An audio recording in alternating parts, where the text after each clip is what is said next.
पंचायत होती है तो किसी बात को 3 बार दोहराया जाता है।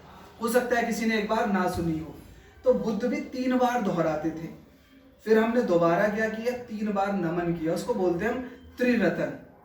त्रिरतन कौन से, कि मैंने क्या कहा, नहीं वो तो 3 बार कह दिया, नमो तस्से भगवतो अरहतो सम्मा संबुद्धस्से। फिर क्या कहा मैंने, बुद्धं शरणं गच्छामि, धम्मं शरणं गच्छामि, संघं शरणं गच्छामि। यानी कि ये पाली भाषा में है। मैं कह रहा हूं कि मैं बुद्ध की शरण में जाता हूं या जाती हूं, मैं धम्म की शरण में जाता हूं या जाती हूं, मैं संघ की शरण में जाता हूं या जाती हूं। बुद्ध कौन, मैंने बताया अभी हम, क्योंकि गौतम बुद्ध ही इनसे पहले हुए, लेकिन वो क्लियर नहीं है कौन थे, कैसे थे, क्या उन्होंने सिखाया, लेकिन इनकी शिक्षाएं दुनिया भर में है। तो इनको ही हम मूर्ति को हम एक तरह से सांकेतिक रूप में रखते हैं कि दिखाना हो कि कौन से बुद्ध, तो ये बुद्ध। मूर्तियों से क्या है, बच्चे आसानी से या बड़े आसानी से समझते हैं। दोबारा मैंने कहा कि मैं धम्म की शरण में जाता हूं या जाती हूं। धम्म क्या है, धम्म है जो इन्होंने शिक्षाएं दी, उनको कहते हैं धम्म। वो पूरी उसमें उन शिक्षाओं का एक लिखित में त्रिपिटक है, किताबें हैं, क्या नियम हैं, कैसे कैसे हम जिए जीवन को, कैसे हम एक दूसरे को और सुखी बना सकते हैं। और तीसरा है, मैं संघ की शरण में जाता हूं या जाती हूं। संघ मतलब कोई भी ऐसा संगठन, बहुत सारे लोगों का, जैसे आज हम इकट्ठे हैं, किसी मानव कल्याण के लिए कार्य किए गए कार्य की प्रक्रिया को आगे बढ़ाने के लिए जब कभी इकट्ठा होते हैं, उसको हम संघ कह सकते हैं। उसमें भंते सन्यासी भी हो सकते हैं, उसमें हमारे जैसे गृहस्थ भी हो सकते हैं। तो ये मैंने 3 बार कहा, त्रिरत्न इसको बोलते हैं। फिर हमने 5 पारमिता हमने अपने आप को एक तरह से प्रोमिस किया, जिनको बोलते हैं सील। प्रोमिस पहले मैंने पाणाति पाता वेरमणि सिक्खा पदं समाधियामि, ये पाली में है।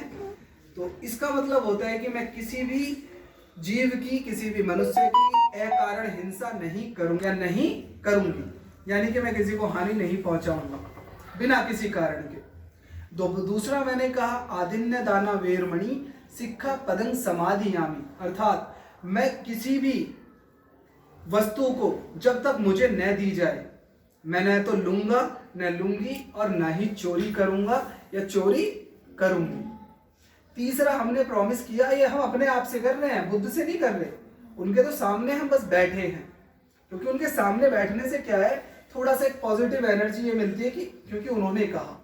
तीसरा मैंने कहा कामेसु मिक्षाचारा वेरमणि सिक्खा पदं समाधियामि, अर्थात मैं अपनी पत्नी या पति के सिवाय किसी से भी उस तरह का संबंध नहीं रखूंगा या नहीं रखूंगी जो एक पति पत्नी के बीच होता है। भाई हो सकता है, कोई मेरा दोस्त हो सकता है, मेरी बहन हो सकती है, मेरी फ्रेंड हो सकती है, लेकिन वो संबंध नहीं होगा जो एक पति और पत्नी में होता है। उसके बाद चौथा आता है मूसावादा वेरमणि सिक्खा पदं समाधियामि, अर्थात मैं कोई भी फालतू बात नहीं बोलूंगा या बोलूंगी, किसी की चुगली नहीं करूंगा या करूंगी, और झूठ ना ही बोलूंगा और ना ही बोलूंगी। सील महिला या पुरुष के लिए एकदम बराबर है कि इनमें कोई भी अंतर नहीं है कि महिलाओं के लिए अलग है या पुरुषों के लिए अलग। और 5वां है सुरा मेरे मज्ज पदामठाणा वेरमणि सिक्खा पदं समाधियामि, अर्थात मैं किसी भी तरह का नशा, कच्ची दारू, पक्की दारू, गुटखा, बीड़ी, तंबाकू, जुआ, किसी भी तरह के व्यसन में नहीं लगूंगा या नहीं करूंगी, क्योंकि महिला हो या पुरुष, जैसा मैंने कहा, दोनों के लिए समान है। तो ये हमने 5 सील अपने आप से प्रोमिस किए। हम ये बार बार इसलिए दोहराते हैं हर कार्यक्रम में, ताकि हमें वो याद रहे और हम उनका पालन करने के लिए प्रयासरत रहें, क्योंकि इंसान है तो गलतियां भी होती हैं, लेकिन फिर भी हम प्रयासरत रहे। आखिर में हमने 3 बार क्या बोला, साधु साधु साधु। इसका मतलब होता है कि हाँ, मैं स्वीकार करता हूं या करती हूं, या बहुत अच्छे बहुत अच्छे बहुत अच्छे, ठीक है। तो ये हमारा संस्कार होता है बुद्धिज्म का, ये किसी की स्तुति नहीं है। इसलिए मैं इसलिए दोहरा रहा हूँ क्योंकि बहुत सारे लोग उसी रूप में अभी तक देखा है लोगों ने, ये लोगों के लिए नई चीजें हैं। तो जिन्हें भी हम सभी, क्योंकि एक ही परिवार के लोग हैं, हमें प्रयास करते रहना चाहिए अपने अपने परिवार में इस तरह के संस्कार दोहराने का। क्यों? क्योंकि देखो, हमारे पूर्वजों ने व्रत करके देख लिए, हमने भी व्रत करके देख लिए, 20 साल 25 साल हमारी उम्र हो गई, तो एक चीज का एक प्रमाण होता है ना, हम एग्जाम देते हैं, उसकी भी एक लिमिट होती है। जब हमें लगता है कि भाई मैं पास नहीं होऊंगा तो हम छोड़ देते हैं। तो हम करके देख लें, अगर हमें लग रहा है 1 साल 2 साल 3 साल, लेकिन हम जीवन भर इस उम्मीद में रहें कि कोई व्रत, कोई कथा, कोई किसी के दर्शन करने से या कोई जागरण कराने से या कहीं दूर जाके भूखे रहने से, नंगे पैर जाने से उद्धार हो जाएगा, तो ये दुनिया में कोई भी प्रमाणित नहीं कर सकता और ना ही आज तक कर पाया है। और जब जब दुनिया में इन चीज़ों पे बहस हुई, इन चीज़ों को मानने वाले लोग फेल हो गए। क्योंकि व्रत जब हम रखते हैं तो बुद्ध के समय की बात आती है कि अगर आदमी, बुद्ध ने कहा कि अगर आपका शरीर स्वस्थ है तो आपका मन स्वस्थ रहेगा।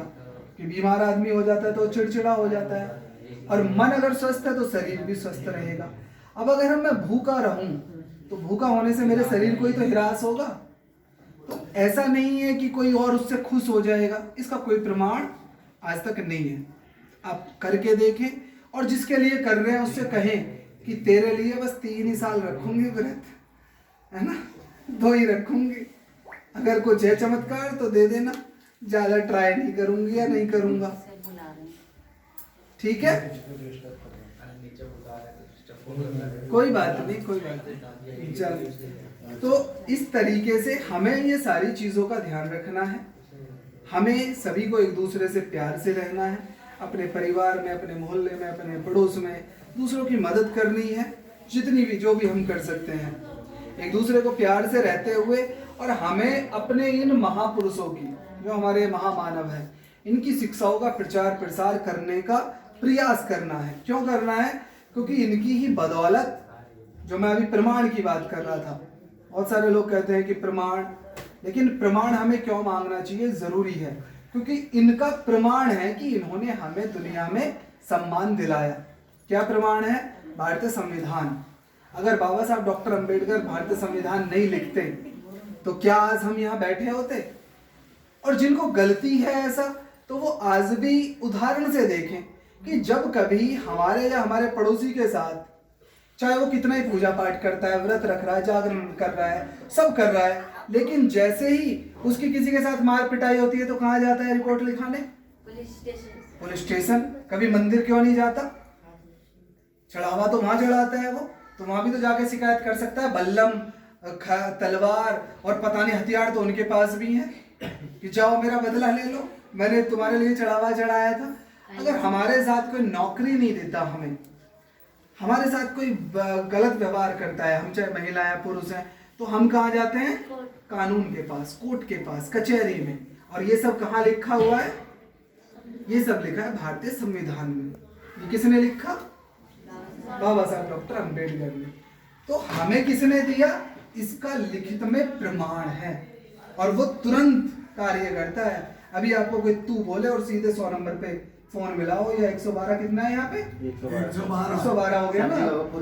हाँ, 112 पे मिलाओ, तुरंत बंदूक लेके एक आदमी आएगा। तुमने उसे सैलरी नहीं दी, कभी चढ़ावा तुम कहीं और चढ़ा रहे थे, व्रत किसी और के नाम का रख रहे थे, नंगे पैर किसी और के नाम से जा रहे थे, लेकिन वो सर्दी में भी आता है बेचारा दौड़ के, हाँ जी बहन जी, हाँ जी भाई साहब, क्या होगा? आवे, कैसे तुमने इसे मारा, कैसे गाली दी इसे? ऐसे ही होता है। वो तुम्हारी सुरक्षा में तैनात है। उसका इंतजाम किसने किया था? भारतीय संविधान। तो प्रमाण सीधा सा सिंपल सी छोटी सी बात हमें समझनी है। हम मनुष्य हैं, और मनुष्य होने का सबसे बड़ा अच्छी मतलब बात यह है कि हम कॉन्शियस, हम विचार कर सकते हैं। दुनिया में विचार कौन कर सकता है? जिसके पास शरीर हो और मन हो। 2 चीजों के मिलने से ही आदमी चिंतक या विचारवान होता है, और ये चीजें सिर्फ इंसान में है। काफी लोगों ने रिसर्च किया है कि दुनिया में कुछ जीव जंतुओं में या जानवरों में भी है, लेकिन उस स्थिति तक नहीं है जिस स्थिति तक इंसान में है। क्यों? अगर उनमें हो भी, अगर रिसर्च हो भी जाए, हो भी, तो वो उसको क्या नहीं कर सकते? प्रकट नहीं कर सकते। अगर सपोज करो किसी कौवे को बोधि प्राप्त हो जाए, ज्ञान प्राप्त हो जाए, तो वो क्या करेगा? वो लिख नहीं सकता, बोल नहीं सकता, काया कर सकता है, बस प्रकृति ने उसको ऐसा ही बनाया है, तो उसका कोई फायदा नहीं है।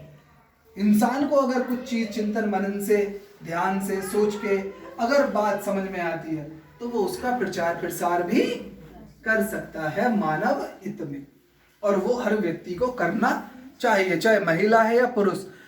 हमारे इस संस्कारों में एक सबसे बड़ी बात यह है कि जैसे मैं यहाँ आज वंदना करा रहा हूँ, क्योंकि काफ़ी लोगों को आती नहीं, अभी ये संस्कार नए हैं, तो ऐसा नहीं है कि कोई पुरुष ही यहाँ कराए, आप में से कोई भी महिला करा सकती है। बिल्कुल उतना ही सम्मानित है वो, उतना ही अधिकार है उसे जितना मुझे या मेरे जैसे किसी पुरुष को है। बाकी धर्मों में ऐसा नहीं है। भले बाकी धर्मों में आज भी आप देखें, कथा सुना सकती हैं महिलाएं जो टीवी पे सुनाती हैं, लेकिन कभी आपने किसी महिला को शादी कराते देखा है? हवन में तेल डलवाते, घी डलवाते देखा है? नहीं करा सकती वो महिला, उसे अधिकार नहीं है उस धर्म में कि वो कह सकती है, मुंह जवानी प्रचार कर सकती है उसका। वो भी किसकी बदौलत? बाबा साहब डॉक्टर अंबेडकर की बदौलत। क्यों? 1950 संविधान लागू होने से पहले आप एक महिला खोज के ले आना जो ऐसे प्रचार भी करती हो, लेकिन पुरुष तो हमेशा से प्रचार करते थे। तो ये अधिकार भी किसने दिया? संविधान ने। तो हमें इन चीजों को सोचना है, विचारना है, अपने ऐसे ही सुख आराम से। अब ये जो आज का संस्कार हुआ, कार्य हुआ, ये आपको अच्छा लगा?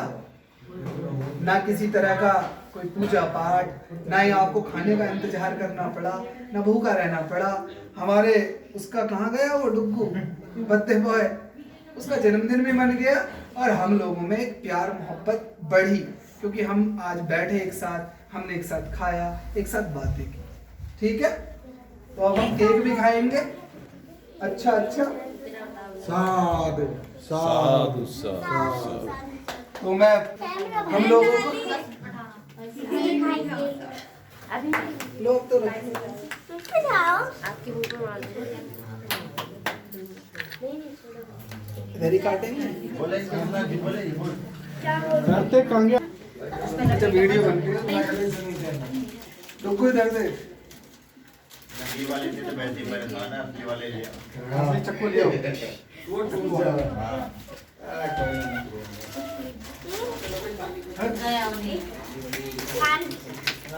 सब खाएंगे अभी।